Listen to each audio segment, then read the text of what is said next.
साफ दामन का दौर कब का खत्म हुआ साहब। साफ दामन का दौर कब का खत्म हुआ साहब। अब तो लोग अपने धब्बों पर भी गुरूर करने लगे हैं। अब तो लोग अपने धब्बों पर भी गुरूर करने लगे हैं। क्या कह रहे हैं मालूम है? आज जीव अपनी हर गलती को जस्टिफिकेशन दे रहा है, अर्थात मैं किस प्रकार योग्य ही हूं, अर्थात इस परिस्थिति में मैंने क्यों ऐसा किया, ये योग्य ही था, इसकी जस्टिफिकेशन देता है। लेकिन कभी एक बात विचारता नहीं है कि ये गलत था, इसका सुधार हो सकता था। सुधार की गुंजाइश वो देखता ही नहीं है, वो मात्र जस्टिफिकेशन देकर अपने आप को वर्तमान के लिए सुरक्षित करने की चेष्टा करता है। लेकिन वो भूल जाता है कि ऐसा प्रयास करने से मैं अनंत काल तक भी इस गलती को निकालने में असमर्थ रहूंगा। समझदारी इसी में है कि आज ही अपनी गलती को स्वीकार कर ले और यथार्थ मार्ग पर आगे बढ़े, अर्थात दिशा बदलने की आवश्यकता है। बार बार गलती करके गलत दिशा में ही मुख करना समझदारी नहीं है, ये हमको शिक्षा मिलती है। अनादिकाल से इस जीव का ऐसा ही अपनी गलतियों को ढांकने का प्रयास चला है और इस प्रयास के तहत वो भटकता आ रहा है। आज पुनश्च इस मनुष्य भव को प्राप्त करके, मनुष्य भव का अर्थ मालूम है डिक्शनरी में क्या लिखा है? देवानुप्रिया। देवानुप्रिय मतलब क्या? जिसके लिए देवगण तरसते हैं। देवानुप्रिय, जिसके लिए देवगण तरसते हैं और मूड यहां पर आकर यहां वहां भटकता हुआ, अपने मूल प्रयोजन से विचलित होता हुआ, संसार उपयोगी साधनों में ही भ्रमता हुआ, रमता हुआ, वही सुख की आजमाइश करता है और उनसे ही सुख की कल्पना करता है। कल्पना, सुख तो होता ही नहीं है। हाँ, और इसलिए श्रीमद् एक जगह पर कहते हैं भ्रम रूपी दुख का अभाव करने का उपाय भ्रम का अभाव करना है। दूसरा कोई उपाय नहीं है। आपको कोई विषय कषाय या कोई उपलब्धि, कोई संयोग अनुकूल लाकर खड़ा कर दो तो ये सुखी हो जाएगा, ये बात नहीं है। अगर सुखी होता तो तीर्थंकर को क्या कमी थी, चक्रवर्तियों को क्या कमी थी, क्यों भागकर चले गए? जो संसार विषय सुख होता। और इतनी सब प्रथमानुयोग की घटनाएं पढ़ने के बाद, सुनने के बाद भी इसकी ठिकाने पर नहीं आती है तो समझ लेना कि इसका गाढ़ा मिथ्यात्व है। इसका संसार का काल अभी बहुत है। इतनी बात क्यों कर रहा हूं? बात इसलिए कर रहा हूं कि प्रवचन सार ग्रंथ की अब 275 गाथाएं पूर्ण हुई। परिशिष्ट के माध्यम से आचार्य देव पुनश्च इस भगवान आत्मा को समझाने की चेष्टा कर रहे हैं और इसके तहत उन्होंने पहले 2 नयों के माध्यम से द्रव्य नय और पर्याय नय की चर्चा की। द्रव्य नय से आत्मा पट की भांति चिन्ह मात्र ही है और पर्याय नय से देखे जाए तो आत्मा में पर्याय नामक धर्म ऐसा है जो आत्मा में ज्ञान दर्शन आदि का निरूपण कराने में समर्थ है, अर्थात आत्मा की विशेषता दिखलाने की, आत्मा का वैभव को खोलने की सामर्थ्य रखता है। ऐसा नहीं कि आत्मा के बारे में कुछ भी बताया नहीं जा सकता। पर्याय से ये खुल गया। फिर सप्तभंग की चर्चा चली। सप्तभंग के माध्यम से आचार्य देव ने 2 धर्म युगल खड़े किए। अस्ति नास्ति, परस्पर विरुद्ध धर्म युगल है ये अस्ति नास्ति, और इसके माध्यम से उन्होंने सप्तभंग खड़ा किया है। सप्तभंग कहने का प्रयोजन इतना ही था कि जीव कहीं भी एकांत कर न बैठ जाए। समझ में आया? कदाचित अस्थि नय को सुनकर अस्थि नामक धर्म से मैं सदा ही हूँ, तो मैं मरने वाला नहीं, मेरा नाश होने वाला नहीं, तो मुझे क्या करना। हाँ, तो मेरा नाश ही होने वाला है तो भी मुझे क्या करना, नास्ति नय। समझ में आया? तो फिर अस्थि नास्ति नय आया। अस्थि नास्ति नय कहकर भाई दोनों धर्म एक साथ एक ही है, लेकिन ये बहुत कॉन्ट्रडिक्टरी, मतलब कॉन्ट्रोवर्शियल लगता है, दोनों एक साथ कैसे। हाँ, कुछ तो समझाओ। तो आचार्य देव कह रहे समझाया नहीं जा सकता, अवक्तव्य, अवक्तव्य है, ये वस्तु अवक्तव्य है, अनुभव ही की जा सकती है, हम बार बार कहते नहीं बैठेंगे, तुम्हें अनुभव करना पड़ेगा, अवक्तव्य है। फिर बाद में चला कह रहे अवक्तव्य है ना, तो फिर आप हमको बताओ कि अस्थि रूप अवक्तव्य है या नास्ति रूप अवक्तव्य है। कह रहे नहीं नहीं नहीं नहीं, अस्थि अवक्तव्य नामक धर्म है इस वस्तु में, नास्ति अवक्तव्य नामक एक धर्म है। हाँ, अवक्तव्य धर्म मतलब क्या, उसकी व्यक्तता नहीं की जा सकती, ऐसा वो धर्म पड़ा है आत्मा में। और फिर अस्थि नास्ति अवक्तव्य, उसकी चर्चा करनी है हमको आज, थोड़ी सी और आगे बढ़ाएंगे विषय को। मूल सप्तभंग के माध्यम से आत्मा में अनंत सप्तभंगिया है, ये समझना। क्यों? क्योंकि आत्मा में अनंत परस्पर विरुद्ध धर्मयुगल है। मेरा आप सबसे प्रश्न है, अभी इस 47 नयों में 18 और धर्मयुगल बताए गए हैं, क्या इनमें हम सप्तभंग लगा सकते हैं या नहीं लगा सकते? 18 और धर्मयुगल बताने वाले हैं,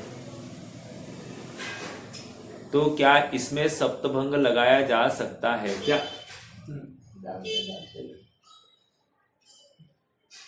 तरकीब से विचार करो, आज तक विचार नहीं किया होगा लेकिन अब विचार करो। होगा तो आप एक आध एग्जाम्पल करके दिखाओ, और नहीं होगा तो बात खत्म होती है। ये सब बोले जा रहे हैं, मतलब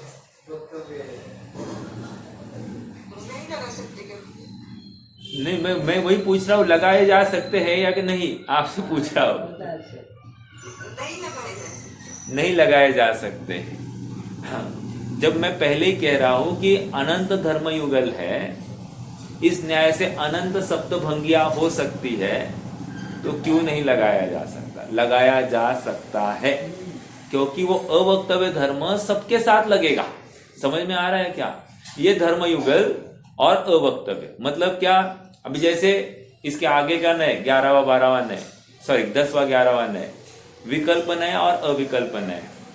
तो स्यात् विकल्प, स्यात् अविकल्प, फिर विकल्प अविकल्प, ठीक है, फिर अवक्तव्य, फिर क्या लेना, विकल्प अवक्तव्य, अविकल्प अवक्तव्य, विकल्प अविकल्प अवक्तव्य, ऐसे 7 भंग इसके हो गए। अब लगाते जाना, 18 जोड़ों में हमको यही लगाना है। समझ में आ रहा है क्या? ये 7 का अभी आचार्य देव ने अस्थि नास्ति का हमको एक डेमो दिखाया, बाकी 18 के ऊपर हमको लगाना है, प्रैक्टिकल हमारा करना है। कभी सोचा नहीं होगा, बट ऐसा ही है। पिछली बार मैंने ये चर्चा नहीं की थी, लेकिन चिंतन में ये आया कि भाई ये भी चलता है, ये भी होना चाहिए। समझ में आ रहा है क्या? तो मैंने कहा पहले आप सबके साथ में साझा कर लो कि ये भी एक देखने का दृष्टिकोण है। ठीक है, तो सप्तभंग बिल्कुल लग सकते हैं, कोई प्रॉब्लम नहीं है। ओके, अब आप विचार करो आत्मा में कितनी शक्तियां है, कितनी व्यापकता है। आप थोड़ा सा आंखें बंद करके तो देखो ना, अनंत शक्तियां है, अनंत शक्तियां, एक एक प्रदेश में अनंत शक्तियां है। क्या कहा? एक एक प्रदेश में अनंत शक्तियां है। जिस क्षेत्र पर ज्ञान है उसी क्षेत्र पर अनंत धर्मयुगल है, उसी क्षेत्र पर अनंत गुण है, उसी क्षेत्र पर अनंत शक्तियां है। ऐसी अद्भुत वैभव और सामर्थ्य से भरी हुई मेरी चैतन्य वस्तु है, और इस वस्तु की मुझे महिमा ही नहीं आ रही है। ज्ञान की प्रतिपल उठे तरंग, झांकता उसमें आत्म राम। अरे उसमें आत्मा राम दिखाई दे रहा है कि नहीं? प्रत्येक समय में वो ज्ञान की तरंग में आपको अनंत शक्तियां दिखाई देनी चाहिए, अनंत धर्म युगल दिखाई देने चाहिए। अगर नहीं दिखाई दे रहे हैं तो हमको आत्मा की देखने की बेसब्री तो बिल्कुल नहीं है, आराम से देख लेंगे। और आश्चर्य की बात यह है, जीव को हमेशा लगा है कि धर्म का कार्य लास्ट टारगेट, फर्स्ट टारगेट धनार्जन, फर्स्ट टारगेट शादी ब्याह आदि आदि। भाई साहब, शादी ब्याह धनार्जन सेकेंडरी टारगेट, फर्स्ट टारगेट धर्मार्जन। समझ में आ रहा है क्या? नर तिर्यंच समान। धर्म को समझे बिना, धर्म में अपनी प्रवृत्ति के बिना, ये नर तिर्यंच के समान है। और धर्म मतलब वास्तविक धर्म, विषय भोगों में भी रख रहा है, पैर रखता है, और एक पैर खाली जिनवानी सुनने के नाम पर लगाता है, एप्लीकेशन जीरो।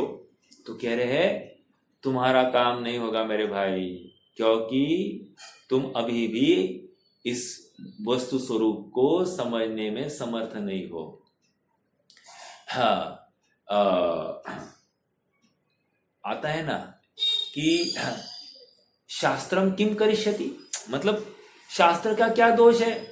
हाँ, वो किसी को यथार्थ बोध नहीं हो रहा है, उसमें शास्त्रों का क्या दोष है? ये स्वयं एप्लीकेशन नहीं करता है और शास्त्रों के ऊपर दोष लगाता है। सब जिनवानी तो पढ़ता हूं लेकिन काम नहीं हो रहा है। अरे पढ़ी नहीं तुमने जिनवानी यथार्थ बुद्धि से, तुमने आत्मा को मुख्य करके जिनवानी सुनी नहीं, समझी नहीं है, तो कैसे होगा काम? आत्मा को बाजू को रखता है और मुझे ये समझना है, यहाँ क्या लिखा है, यहाँ क्या लिखा है, यहाँ क्या लिखा है। तो अपेक्षा समझने की कोशिश करते हो, लेकिन आत्मा कहाँ है तुम्हारा? अगर तुम्हें इन सब में अपनी गलतियां दिखाई दे तो तुम्हारा काम होगा, तुम सुखी होने के लिए प्रयास करोगे, ये फैक्ट है। जब तक तुम्हें ये दुख रूप भाषित नहीं होती है, ये तुम्हारी अनर्गल चेष्टा है, तब तक तुम्हें कोई भी सुखी करने में समर्थ नहीं है। तुम लाख बार जिन प्रवचन सुन लेना, कोई काम नहीं होगा। ठीक है, आ जाइए, हमको अभी अपना प्रकरण में आगे बढ़ना है। एक थोड़ी सी प्रेरणात्मक बात थी, क्योंकि जहाँ तहाँ स्वच्छंदता और स्वैराचार है, कहीं ना कहीं लगाम लगानी आवश्यक है। अगले दो विकल्प, दो नए जो है बहुत जबरदस्त है, उदाहरण भी इतने जबरदस्त दिए हैं ना। वहां आया है विकल्प नए और अविकल्प नए। कह रहे विकल्प नए से आत्मा विकल्पात्मक ही है, अर्थात उसमें अनेक अनेक भेद किए जा सकते, अर्थात वो सविकल्प ही है। जैसे बालक युवा बुढ़ापे के समान, मतलब बूढ़े के समान, मतलब वो कह रहे कि एक। और फिर अविकल्प नए से कह रहे हैं कि आत्मा उसमें विकल्प रहित है, अर्थात भेद रहित ही है, भेद नहीं किए जा सकते आत्म वस्तु में। लाइक मनुष्यपने की अवस्था, अर्थात तीनों में व्याप्त एक मनुष्यपना ही है। बूढ़ा, जवान और बालकपने में व्याप्त एक मनुष्यपना ही है। अभी थोड़ा सा शांति से विचार करना, द्रव्य नय और पर्याय नय ने यही बात कही थी, और फिर से विकल्प नय और अविकल्प नय ने फिर से यही बात कही है। क्या करे, हम भेद अभेद को समझ नहीं पाए तो हमको समझाना पड़ रहा है। समझ में आ रहा है? हम भेद अभेद की अपेक्षा वस्तु को समझ नहीं पाए, इसलिए दोबारा दूसरे शब्दों के माध्यम से वही बात रखी जा रही है। तो ये तो दो धर्म युगल हो गए, एक ही काम कर रहे हैं, ऐसा नहीं है। ऐसा नहीं है। देखो, वचन की अपेक्षाएं अनंत है और उतने धर्म वस्तु में है, तभी तो वचन की अपेक्षाएं अनंत की जा रही है। समझ में आ रहा है क्या? बिल्कुल हो सकती है। हाँ बोलिए भैया, ये क्या नाम क्या हो गया आपका? रोहित लोहाड़े, क्या कुछ न्यूमरोलॉजी कर दिया है क्या? चेंज हुआ वो करता नहीं। अच्छा, बच्चों ने किया होगा, आपने नहीं कुछ किया, चलो ठीक है। बोलिए बोलिए। अव्यक्तव्य धर्म हाँ जो है हाँ उसमें अपन स्वभावापेक्षा चर्चा कर रहे हैं, हाँ तो केवल ज्ञान या फिर सिद्ध अवस्था में हाँ, अव्यक्तव्य धर्म कहते हैं। वो तो युगपत सबको जानते हैं, बराबर। या फिर कहने में भी आता है। हाँ, उसमें वो अव्यक्तव्य धर्म क्यों आया उनके? देखो, अपन क्यों सिद्धों के ऊपर लगाना चाह रहे हैं? अपन जीव मात्र एक जनरल जीव के ऊपर क्यों नहीं लगा सकते? यहाँ पर नहीं, तो ये अपन चर्चा हुई थी, स्वभावापेक्षा चर्चा चल रही, इसलिए मैं बोल रहा हूँ। हाँ। इसलिए मैं पूछा। अवक्तव्य धर्म की अपेक्षा इतनी ही है कि ये मात्र कथन का विषय नहीं है, अनुभव का भी विषय है। और अनुभव में सब एक साथ हमको दिखाई देने वाले, ये एक अर्थ दिया था। दूसरा अर्थ क्या दिया था? दूसरा अर्थ ये दिया था, देखो मैं फिर से यहां से पढ़ रहा हूं। हाँ, दूसरा अर्थ कहा गया भाई? एक मिनट।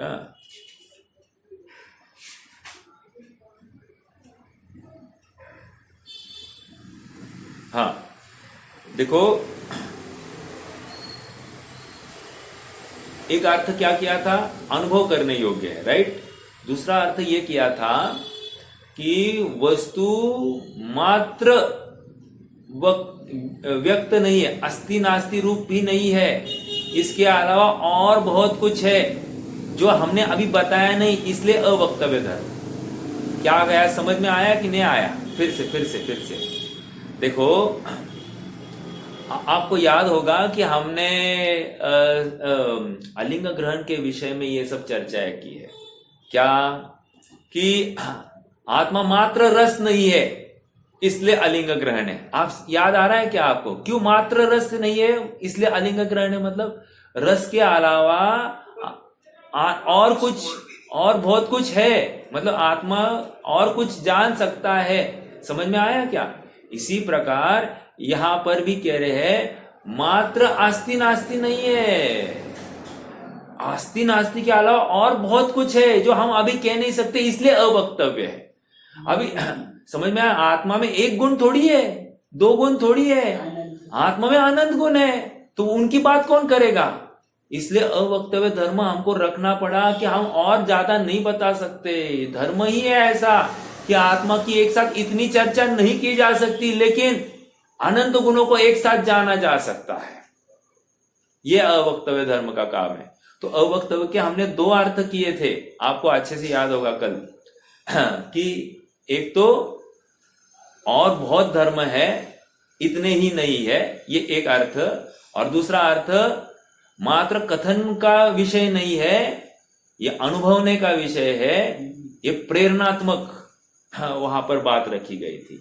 तो ऐसा आत्मा हर सब कुछ है, मतलब जीव मात्र की बात चल रही है, हम पर्याय की बात कर ही नहीं सकते। यहाँ पर एक जीव के स्वभाव की बात चल रही है और सिद्धों ने उस पर्याय का अनुभवन किया है, तो इसलिए उनको व्यक्त हो गई है वस्तु, उनको व्यक्त हो गई। लेकिन कथन में वो अवक्तव्य धर्म है ना उनके उस जीव में, उसके बिना उस जीव का कथन नहीं किया जा सकता। सिद्धों में कौन से गुण है? बोलो अभी आपको प्रश्न है, सिद्धों में कौन से गुण है?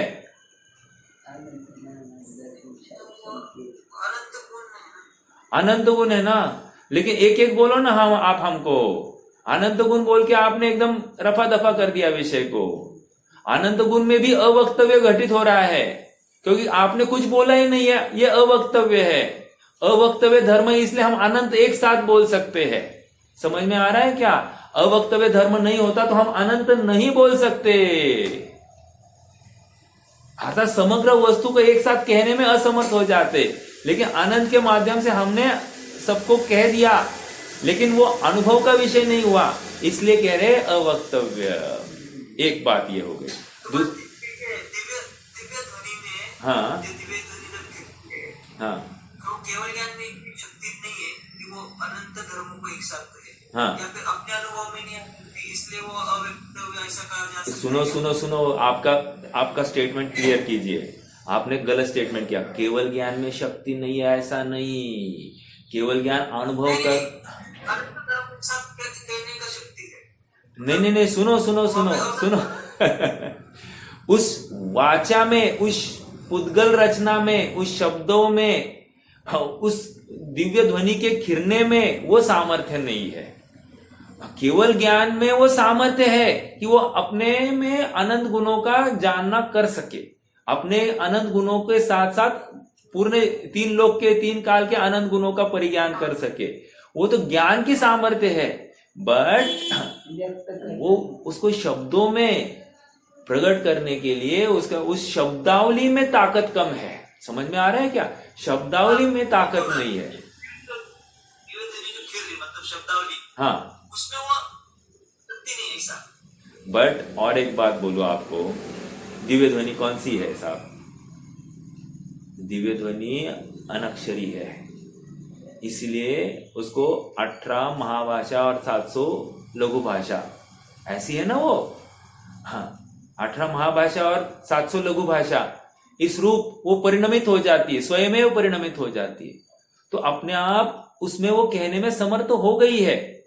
मान लो अभी हम हिंदी में बात कर रहे हैं, अभी अंग्रेज आएगा तो उसको समझ में आएगा, बंगाली आएगा उसको समझ में आएगा? नहीं आएगा ना। मद्रासी आएगा उसको समझ में आएगा? नहीं समझ में आएगा। लेकिन उस वाणी की क्या सामर्थ्य है कि वो ओंकार ध्वनि निरक्षरी है और 18 महाभाषा और 700 लघु भाषा में वो स्वयं परिणमित हो जाती है, अर्थात अनेकांतात्मक वस्तु का प्रतिपादन कर लिया है। हाँ, इतनी बात तो है, इसलिए श्रीमद ने भी कहा कही शक्या नहीं ते पन श्री भगवान जो। ये कौन से नए से कहा? भगवान ये कह नहीं पाए। कौन से नए से कहा? भगवान कह नहीं सके। नए न 8 नए में अवक्तव्य तो है ही है, लेकिन मैं 8 नयों में से बात कर रहा हूं, 8 नयों में से निश्चय और व्यवहार वाले।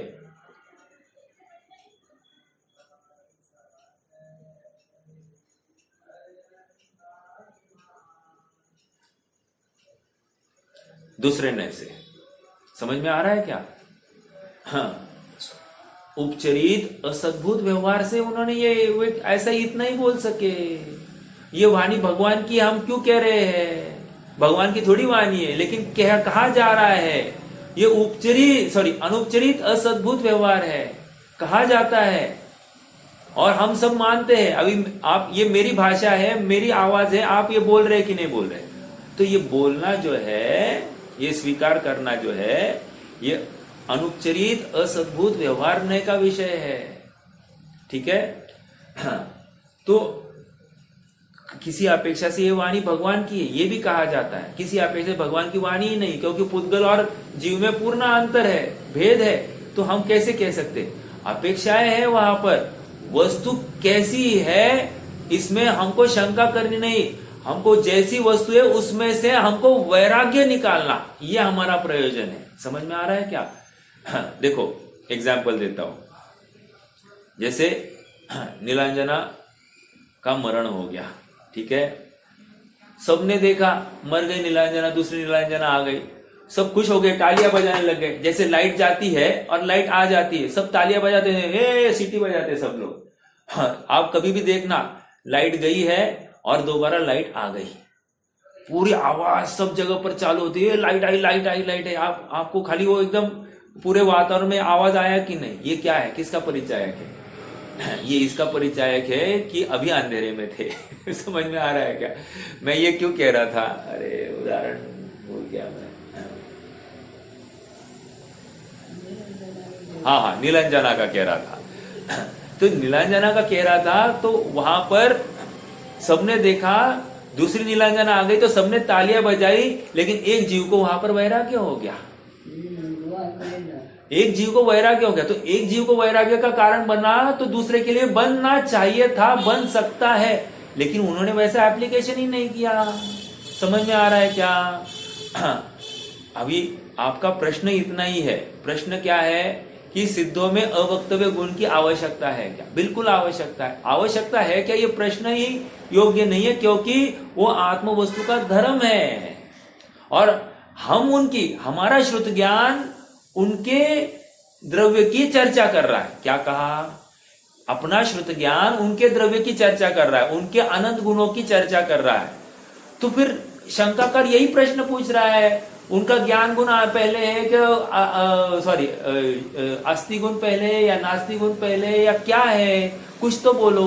तो फिर हमने कहा नहीं नहीं नहीं नहीं, कहा नहीं जा सकता, अवक्तव्य, क्योंकि अवक्तव्य नामक धर्म है उस द्रव्य में, इसलिए हम उसके बारे में चर्चा कर पा रहे हैं अवक्तव्य के रूप में। देखो देखो हाँ, ये उंगली का नाम क्या है? ये उंगली का नाम, ये रिंग फिंगर, रिंग फिंगर का नाम क्या है हिंदी में? बोलिए।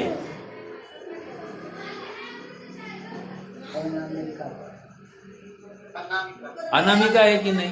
अनामिका मतलब क्या? अनामिका मतलब क्या? जिसका नाम नहीं, जिसका कोई नाम नहीं। अब फिर भी जिसका कोई नाम नहीं कहकर हम क्या कर रहे हैं? उसका नामकरण कर रहे हैं। आप पकड़ रहे हैं क्या मेरी बात को? तो किसी अपेक्षा से अवक्तव्य है और किसी अपेक्षा से व्यक्त भी किया गया है, अनुभव कर रहे हैं ना हम, ये है। उसी प्रकार वस्तु का एक साथ समग्र वस्तु का कथन नहीं किया जा सकता। ये वचनों की, शब्दों की कमजोरी है, शब्दों की कमजोरी है। अब मैं किसी वाणी को नहीं खड़ा कर रहा हूं, शब्दों की ही ऐसी कमजोरी है कि एक साथ वे पूर्ण वस्तु को कथन कर ही नहीं सकते, इसीलिए वस्तु अवक्तव्य है। अब कौन सी वस्तु अवक्तव्य? सभी वस्तुएं अवक्तव्य है। समझ में आ रहा है क्या? इसलिए अवक्तव्य नामक धर्म हुए बिना हम उनको, उसके बारे में ये कथन कर ही नहीं सकते। तो ये अनुमान से हमको ये स्वीकार करना पड़ेगा कि अवक्तव्य नामक धर्म वस्तु में बैठा होना चाहिए, तभी तो जाकर हम अवक्तव्य के माध्यम से फिर से वस्तु का व्यक्तिकरण कर रहे हैं। क्या कहा? अवक्तव्य धर्म के माध्यम से वस्तु में और बहुत कुछ है, यह स्वीकार करने की सामर्थ्य हमको आ गई। नहीं तो अवक्तव्य धर्म नहीं होता तो वस्तु में और कुछ है, यह हम स्वीकार ही नहीं करते। समझ में आया? ऐसा है। अब सिद्धों के 8 गुण प्रकट हो गए, ये कहते हैं अपन 8 गुण प्रकट हो गए। अरे 8 गुण क्या, अनंत गुण प्रकट हुए हैं, लेकिन हम 8 गुण की ही चर्चा कर रहे हैं और वो गुण नहीं पर्याय है, फिर भी हम उसको गुण कह रहे हैं, कोई प्रॉब्लम नहीं। लेकिन कहने की बात इतने 8 गुण ही प्रकट हुए हैं या अनंत गुण प्रकट हुए हैं? अनंत गुण प्रकट हुए हैं, वे कहे नहीं जा सकते, इसलिए अवक्तव्य। वे अनंत गुणों की कैसे चर्चा करेंगे? अवक्तव्य। 8 मुख्य गुणों की चर्चा करके तुमको खुश कर दिया, ओ यस तालियां बजाओ, सिद्ध हो गए। समझ में आ रहा है? ये ऐसी बात है। अवक्तव्य नामक धर्म महिमा आनी ही चाहिए हमको, नहीं आएगी तो फिर हम वस्तु को समझने में असमर्थ हो जाएंगे। हाँ, और स्याद्वाद इसी को कहते हैं, स्याद्वाद इसी को कहते हैं कि किसी अपेक्षा से हमने एक धर्म को मुख्य किया है, उस समय दूसरे धर्म को गौण किया है। तो गौण करना मतलब वो अव्यक्त है और अवक्तव्य धर्म उसकी वजह से है। समझ में आ रहा है? अव्यक्त ऐसा नहीं कि मतलब प्रकट नहीं किया जा सकता, अव्यक्त नहीं, अव्यक्त मतलब अभी हम नहीं बोल सकते, हमारे उस शब्दों में वो सामर्थ्य नहीं, हमारे कहकर फिर से जीव का इसमें कर्तव्य ऐसा नहीं, उस शब्द रचना में ही वो सामर्थ्य नहीं है कि वो एक साथ इसका कथन कर सके। बोलिए, और प्रश्न है शायद? हो गया ना? क्लियर है? नहीं, सबको क्लियर है क्या? हाँ, सबको क्लियर होना जरूरी है, क्योंकि बहुत इंपॉर्टेंट प्रश्न था। अरे ऐसा प्रश्न सबको आना चाहिए। अवक्तव्य की जरूरत क्यों पड़ी? सब आस्ती नास्ती में काम हो रहा है हमारा। हाँ, अवक्तव्य की जरूरत क्यों है? उन्होंने, रोहित भैया ने तो माता सिद्धों के ऊपर लगा कर देखा। हाँ, उनको लगा कि हमारे लिए ठीक है भाई, हम छदमस्त है इसलिए हमको जरूरत है, लेकिन उनको जरूरत नहीं ना। देखो और एक बात, यदि एक जीव में वो धर्म पाया जाना है तो सभी जीवों में धर्म पाया जाएगा। यदि एक द्रव्य में, मतलब एक विशिष्ट जाति के द्रव्य में वो धर्म पाया जा रहा है तो सभी उस जाति के धर्मों में वो धर्म या गुण पाया ही जाएगा। समझ में आ रहा है क्या? उसमें कोई भी मतलब हीनादिकता की बात नहीं है। पर्याय की अभिव्यक्ति कितनी है वो अलग बात, लेकिन शक्ति तो सभी द्रव्यों में वो समान, मतलब वो धर्म की उपलब्धि सभी द्रव्यों में समान हैसियत से ही पाई जाएगी। समझ में आया? एक प्रश्न और, ये अस्ति नास्ति सप्तभंग जो है अभी ये आत्मद्रव्य पर घटित हो रही है। प्रश्न ये है कि आत्मा के अलावा अन्य द्रव्यों में अस्ति नास्ति नामक सप्तभंग लगाया जा सकता है या नहीं?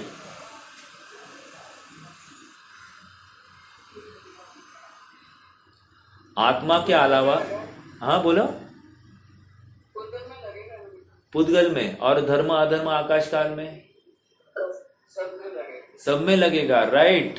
सभी द्रव्यों के ऊपर यह धर्म लगाया जा सकता, लेकिन अभी मुख्यता इस जीव की चल रही है, इसलिए बाकी सबको अभी गौण किया जा रहा है। ओके, उनकी बात नहीं करेंगे, उनमें है या नहीं इसका हमको बिल्कुल भी फर्क नहीं पड़ता। उनमें अपने से ज्यादा भी गुण होंगे तो अपने को कुछ भी फर्क नहीं पड़ेगा, और अपने से कम गुण है तो भी कुछ फर्क नहीं पड़ेगा।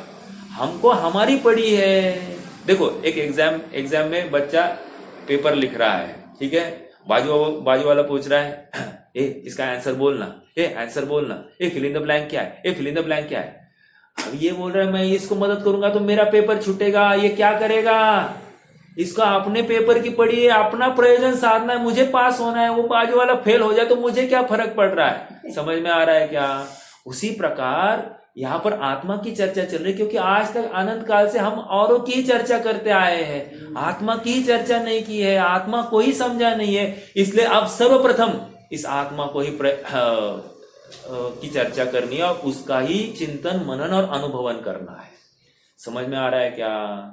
बाकी खाना पीना कैसा है ये बराबर मालूम है, मैं कैसा दिखता हूं ये बराबर समझता है, ये शर्ट अच्छा है वो खराब है, ये पैंट अच्छी वो खराब है, ये सब, ये दिखने को, ये फेशियल अच्छा है, वो फेस ऐसा नहीं है वैसा नहीं, ये स्टाइल अच्छी वैसी, कितनी चर्चाएं हुई, ये कपड़ा अच्छा ये बुरा, सब हो गया।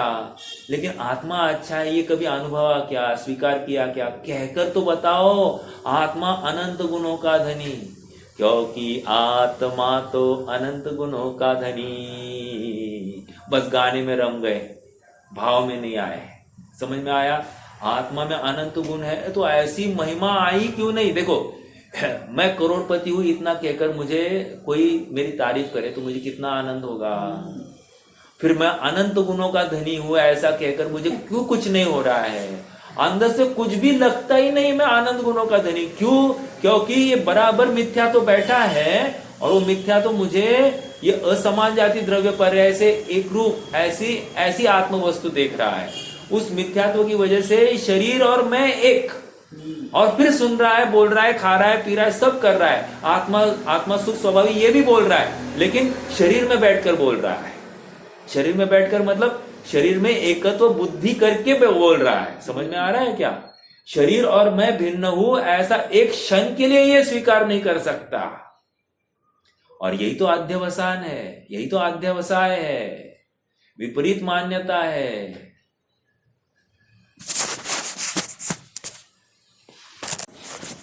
टू 256 का लास्ट लाइन बोल्ड में देखो, मैं आपसे कहूं कि वह आपसे मिलना चाहता है तो आपके मस्तिष्क में 4 प्रश्न उठेंगे। ये सब चर्चा हुई थी। आप तत्काल ही पूछोगे कि कौन मिलना चाहता है। ये हो गया 57 भी हो गया है मेरे ख्याल से। 1 मिनट, 258 पर कहा है।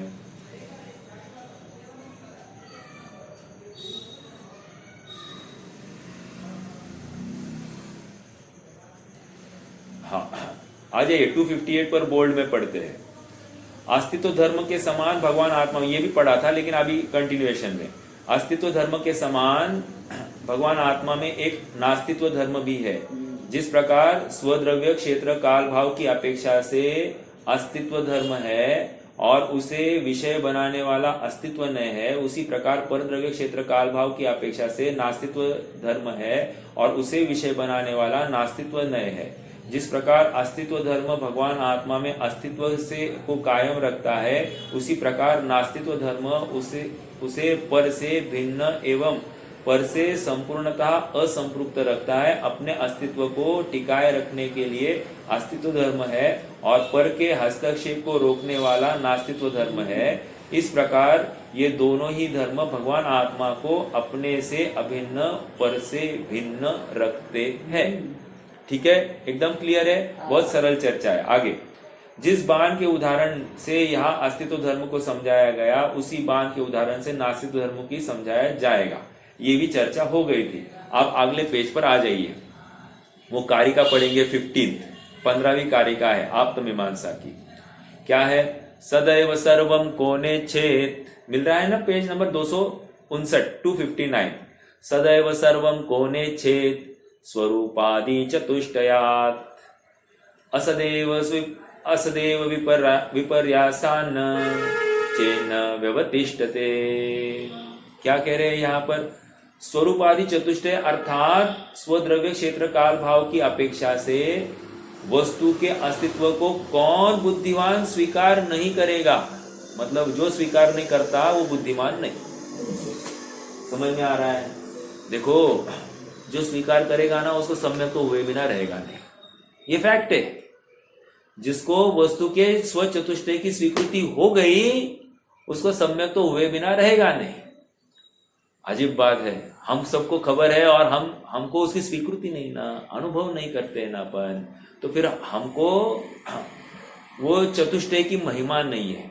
क्योंकि चतुष्टय की जानकारी होने पर अब मैं निश्चिंत होना चाहिए, मुझे निश्चिंत होना चाहिए चतुष्टय की जानकारी होने पर कि मेरी चैतन्य सत्ता में किसी अचेतन की, मेरी चैतन्य सत्ता में किसी अन्य चेतन का प्रवेश हो ही नहीं सकता।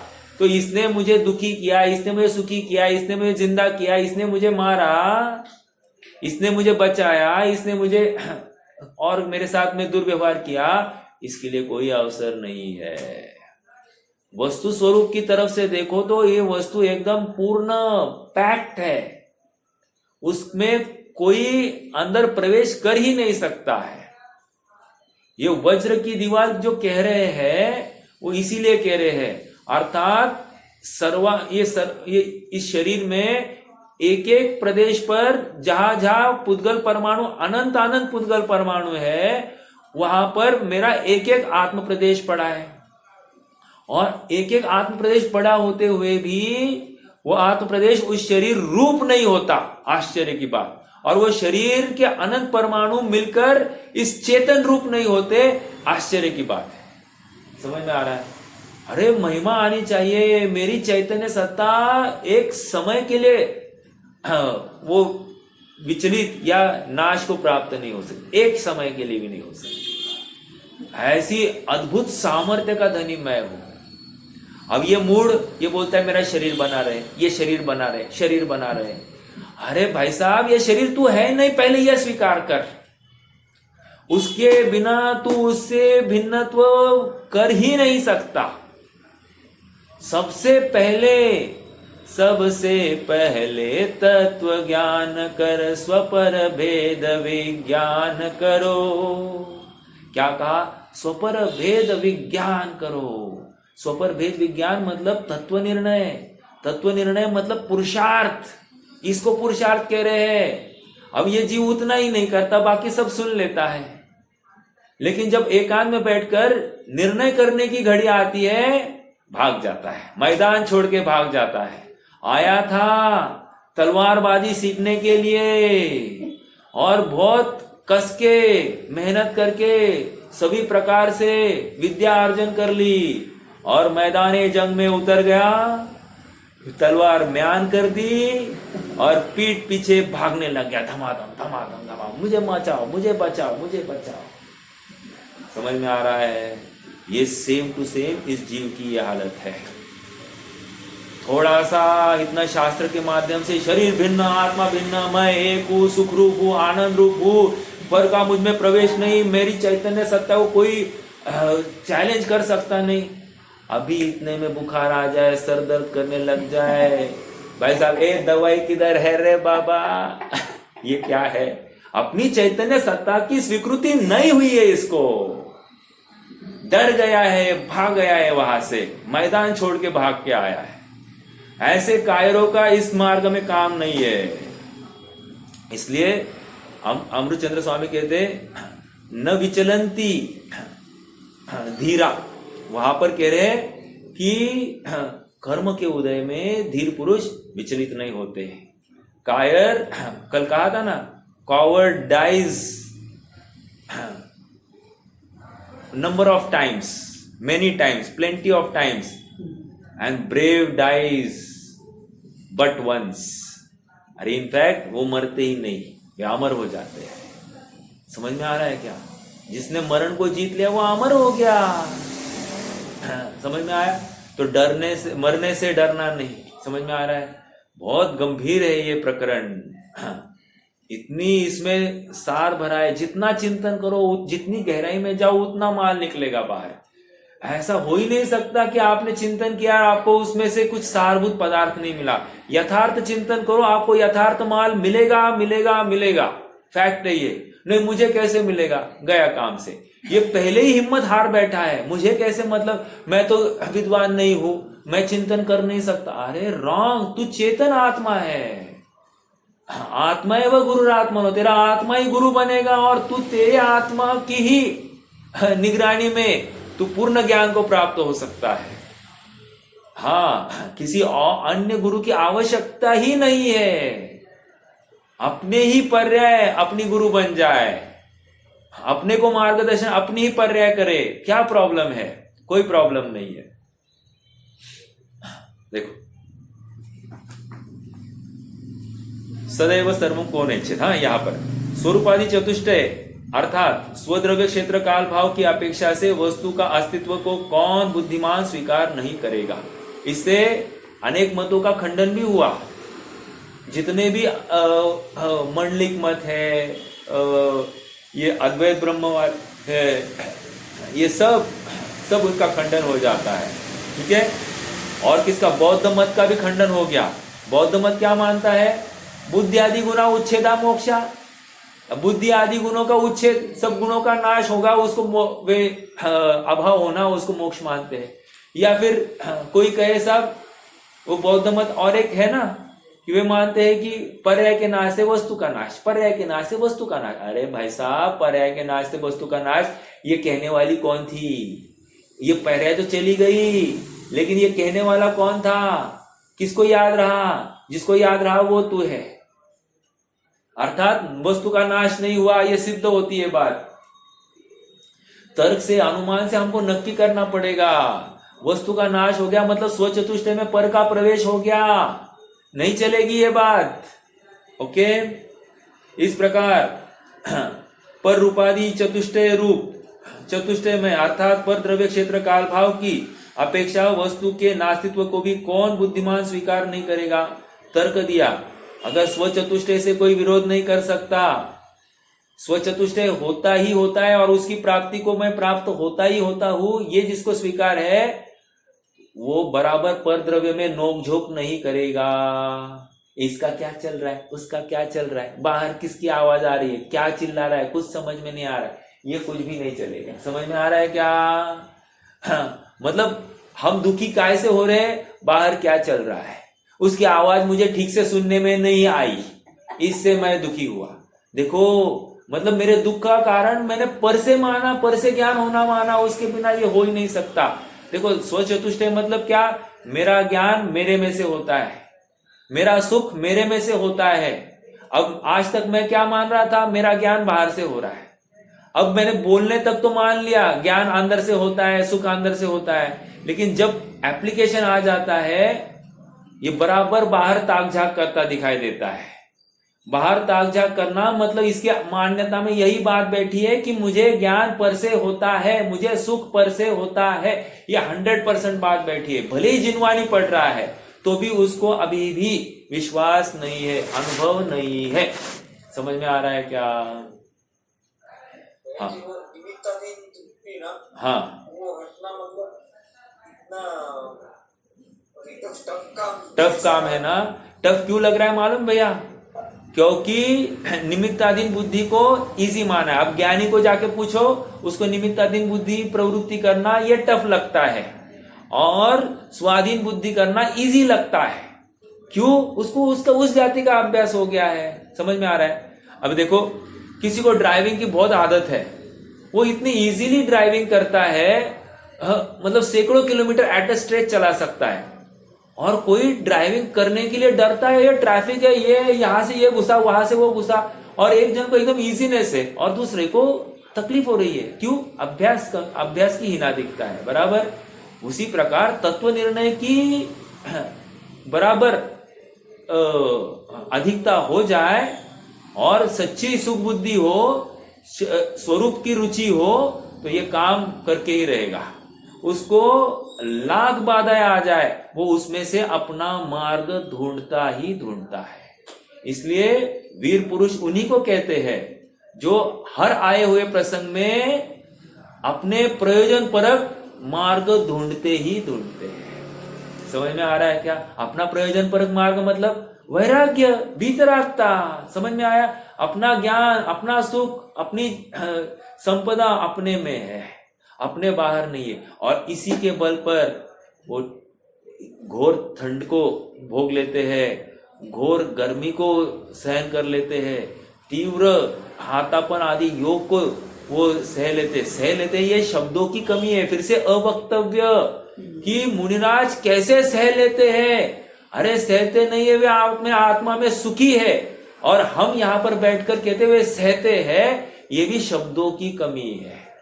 अर्थात उनका सुख का हम परिचय शब्दों के माध्यम से भी नहीं दे सकते। ये अवक्तव्य धर्म के बल पर कह रहे हैं, क्योंकि अवक्तव्य धर्म नहीं होता तो वो भी हम नहीं कह सकते थे। ठीक है? तो बहुत विचारणीय ये धर्म की आप अहमियत समझ रहे हैं क्या? मतलब हर शब्दों को बांधने के लिए अवक्तव्य धर्म कितना काम कर रहा है।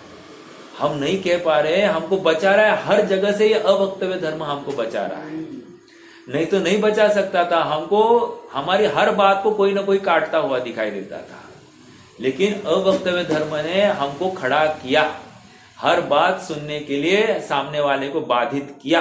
ये अवक्तव्य धर्म ने किया। कितना बड़ा काम! मतलब ज्ञान गुण जितना ही कैपेबल, ये अवक्तव्य धर्म है। देखो, हमने चिंतन नहीं किया ना, तो हमको ज्ञान गुण ही एक ग्रेट लगेगा, दूसरा गुण ग्रेट लगेगा ही नहीं। हमको सुख गुण ही एक ग्रेट लगेगा, दूसरा गुण ग्रेट लगेगा ही नहीं। लेकिन आप भगवान की माने और वैसा ही अनुमान से नक्की करे, तो प्रत्येक गुण उसकी उतनी ही अहमियत है। भले ही कंपनी में, एक कंपनी है, कंपनी में ऑर्गेनाइजेशन स्ट्रक्चर है, लेकिन आप विचार कीजिए उस वर्कर की कोई अहमियत है कि नहीं है? उसकी भी उतनी ही अहमियत है जितनी टॉप पोस्ट पर बैठे हुए व्यक्ति की है।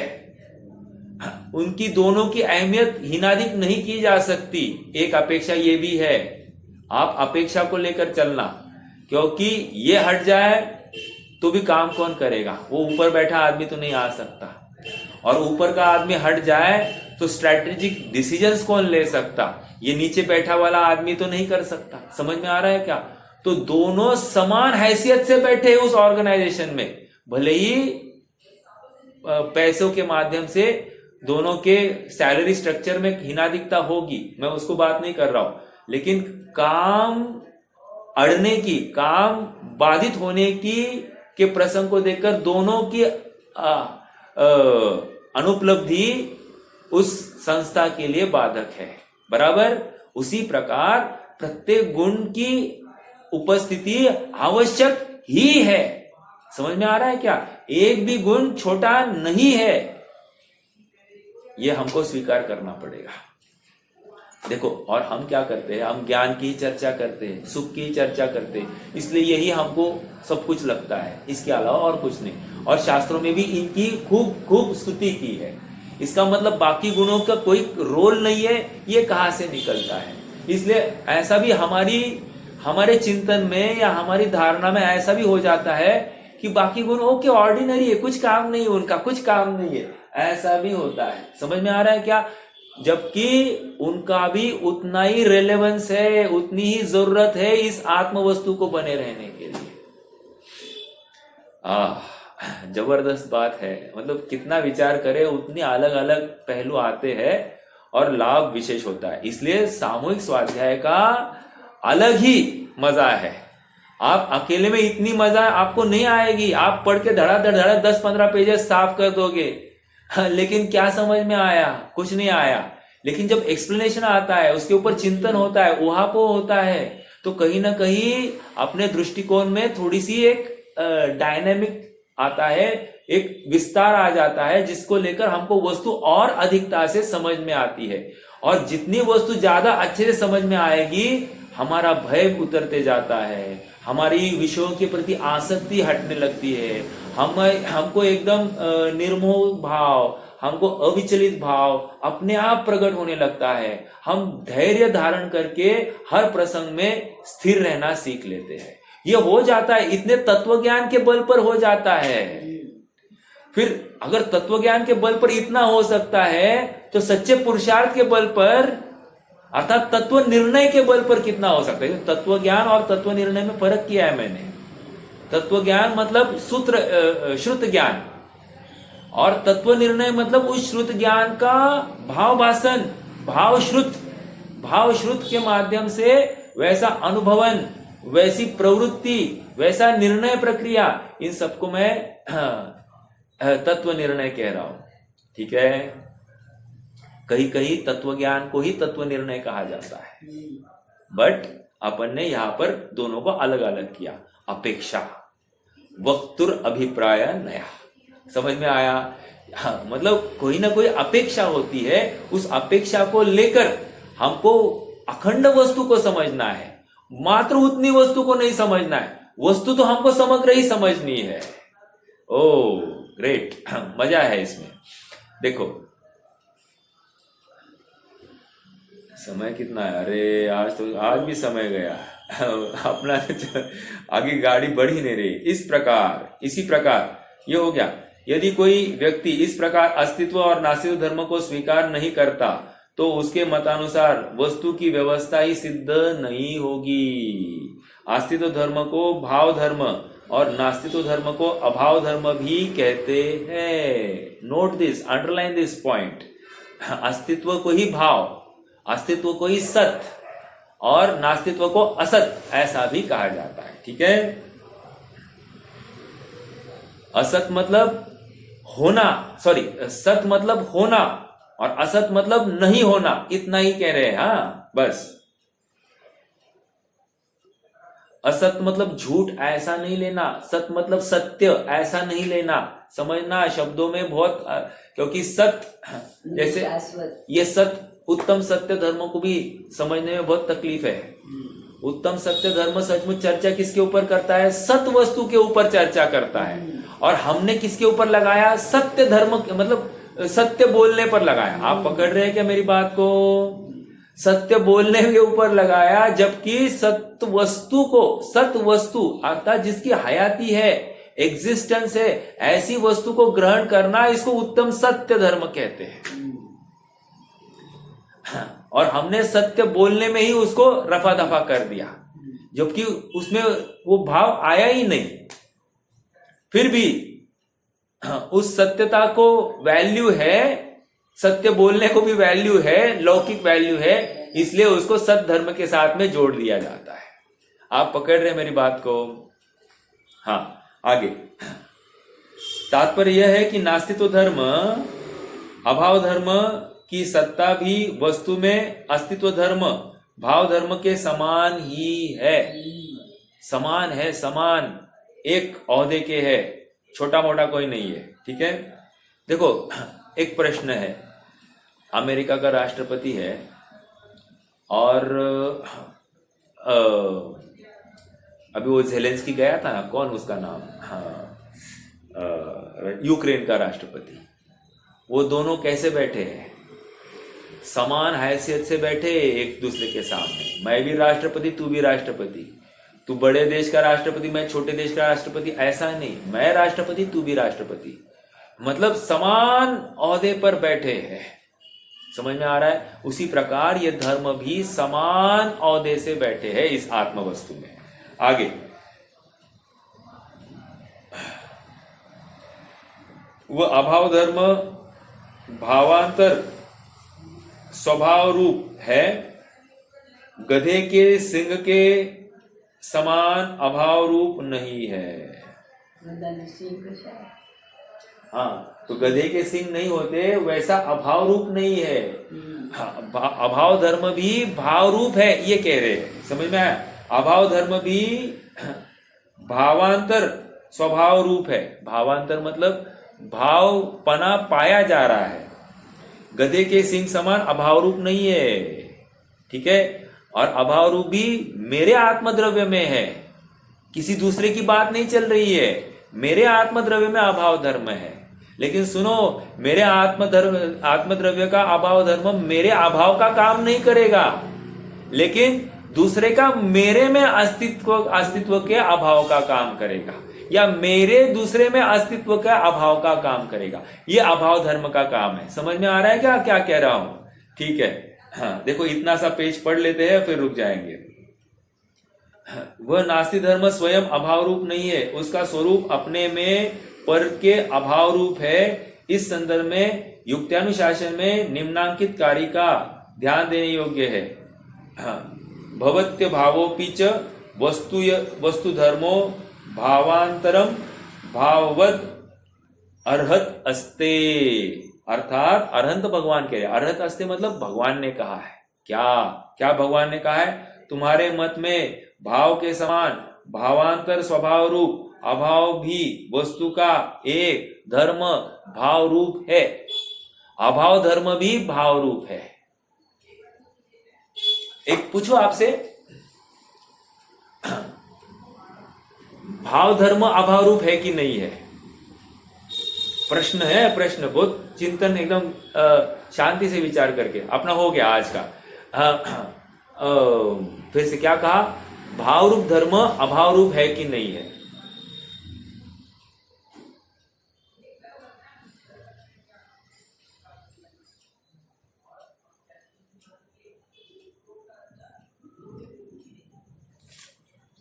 विचार नहीं करायला भाव धर्म अभाव।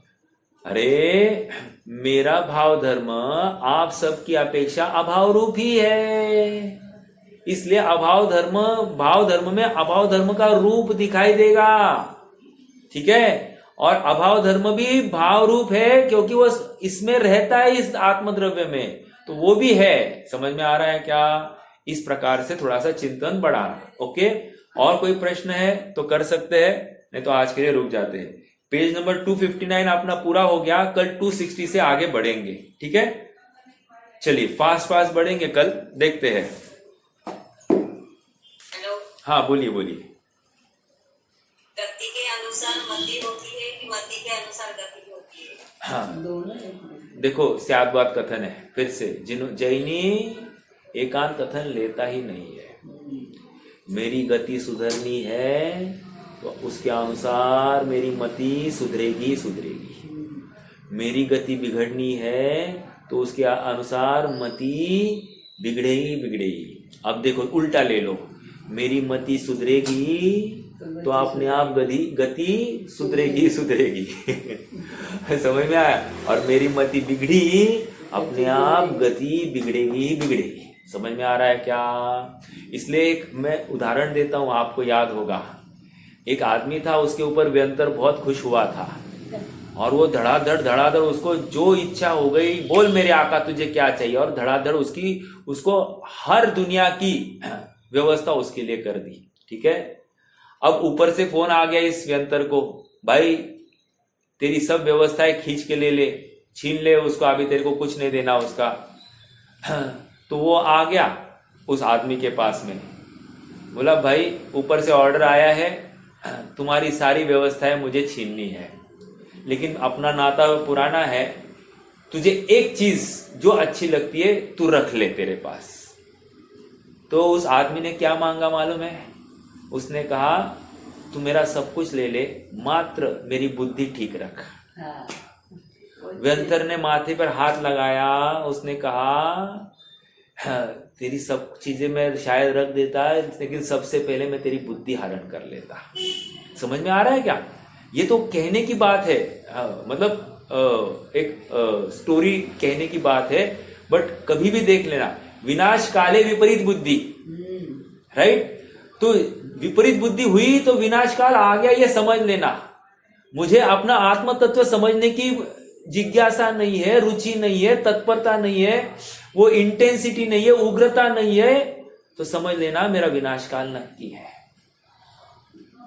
मैं भटकना ही मेरा नक्की है। अब कोई आपने को कहे तुम अनंत संसारी भटकोगे, तुम पापी हो, हमको गाली लगती है कि नहीं लगती है? फिर हमको लोग कहते हैं इतना स्वाध्याय करते हो और तुम ऐसे बोलते हो। समझ में आ रहा है क्या? लेकिन ये ऐसे नहीं है, तो तुम्हारा वर्तमान जो बर्ताव है यही दिखा रहा है कि तुम आनंद संसारी हो। समझ में आ रहा है? तो जैसी गति वैसी मति। फिर भी कुछ बोलने के एथिक्स तो नक्की होते हैं, इसमें विरोध नहीं। चरणान योग हमको कहता है कि क्या बोलना क्या नहीं बोलना, ये भी नक्की होता है। बट फिर भी किसी ने ऐसा वचन हमारे लिए कहा तो वो हमारे लिए करुणावंत हुआ है, इसलिए उसने हमको कहा है। समझ में आया? उसने हमको जगाया है, जागृत किया है, और हम गाफिल नहीं होंगे उसके वचनों में। हम अपने आप को टटोलेंगे और सचमुच हम जागृत होकर अपना कार्य करने के लिए कटिबद्ध होंगे। ठीक है? और बोलिए।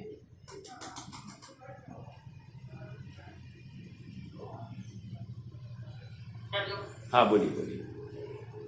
परिणाम अपने बिगड़ते हैं, समझता है कि नहीं बिगड़ना चाहिए, पर वो उठते ही वो प्रभाव परिणामों के, तो उसके लिए कैसे? आपका प्रश्न ये है कि परिणाम बिगड़ते हैं और समझ में आया बिगड़ गए हैं, लेकिन हम अपने आप को रोक नहीं पाते हैं, क्योंकि दो बातें हैं। एक तो हमारा स्वभाव का अभ्यास कम है, एक। दूसरा, कषाय अंध हुआ जीव अपने मरण तक को नहीं गिनता। पंडित साहब की भाषा है।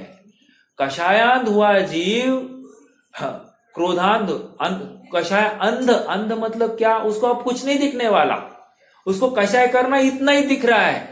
ये कषाय करने से ही मैं सुखी होऊंगा, ऐसी मान्यता है इसकी। जब तक मेरी भड़ास निकलती नहीं ना, मेरी शांति नहीं होती।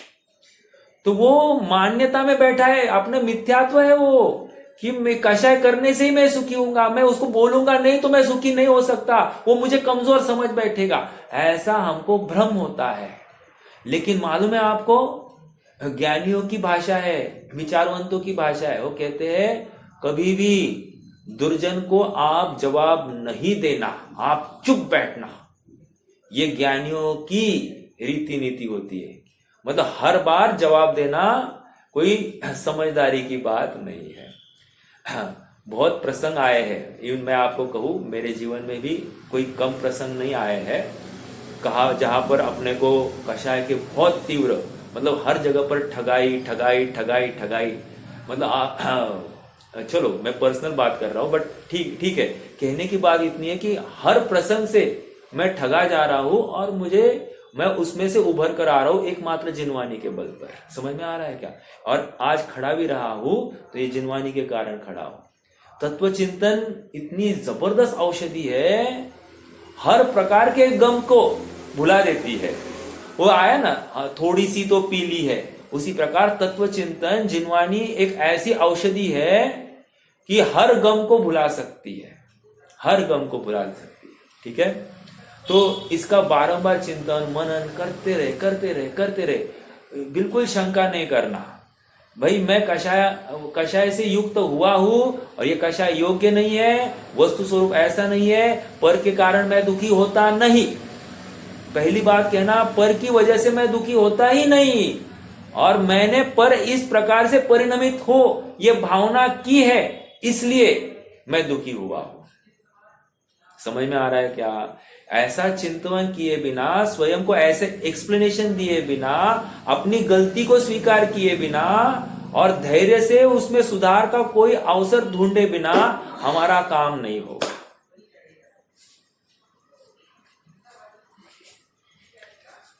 ठीक है, हाँ बोलिए। नहीं ना कर सकते, एकार्थवाची है वो। अस्तित्व धर्म, भाव धर्म, सत धर्म तीनों एकार्थवाची है।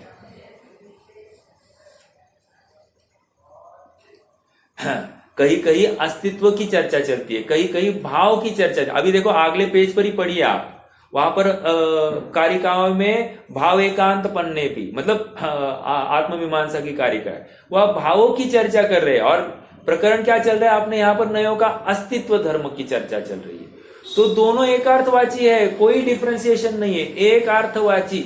आप उस भाव की जगह पर अस्तित्व डालो, अस्तित्व की जगह पर सत धर्म डालो, तीनों एकार्थवाची है। पाली शब्द शब्द का फेर है और कुछ नहीं। और प्रश्न? हाँ भाव शक्ति, शक्तियों का प्रकरण थोड़ा सा अलग लेंगे वो, बिल्कुल वहां पर भाव शक्ति और अभाव शक्ति का भाव अलग है। ठीक है, यहाँ भाव का अस्तित्व और भाव का अर्थ इतना ही है कि स्वरूप से होना और पर रूप से नहीं होना। समग्र वस्तु को स्वरूप से होने रूप कह रहे हैं। और भाव शक्ति वो एक शक्ति है, समझ में आ रहा है, जिसके माध्यम से वो पर्याय होकर ही रहेगी, भाव शक्ति। अभाव शक्ति वो पर्याय नियम से अगले समय में नहीं होगी, ये अभाव शक्ति।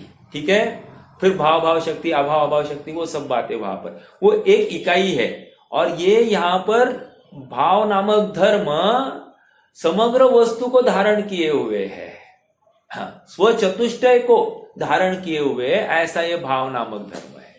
मतलब देखो भाव शब्द वहां पर भी यहां पर भी है, और दोनों गुण और धर्म मतलब स्वभाव ही है इन शॉर्ट, लेकिन दोनों का यूज मतलब प्रयोग अलग अलग रूप से हो रहा है। ठीक है, वहां पर पर्याय की अपेक्षा किया जा रहा है या वस्तु की अपेक्षा किया जा रहा है। हाँ मस्त, अच्छा हुआ, बहुत अच्छा किया। चलो बोलिए और प्रश्न।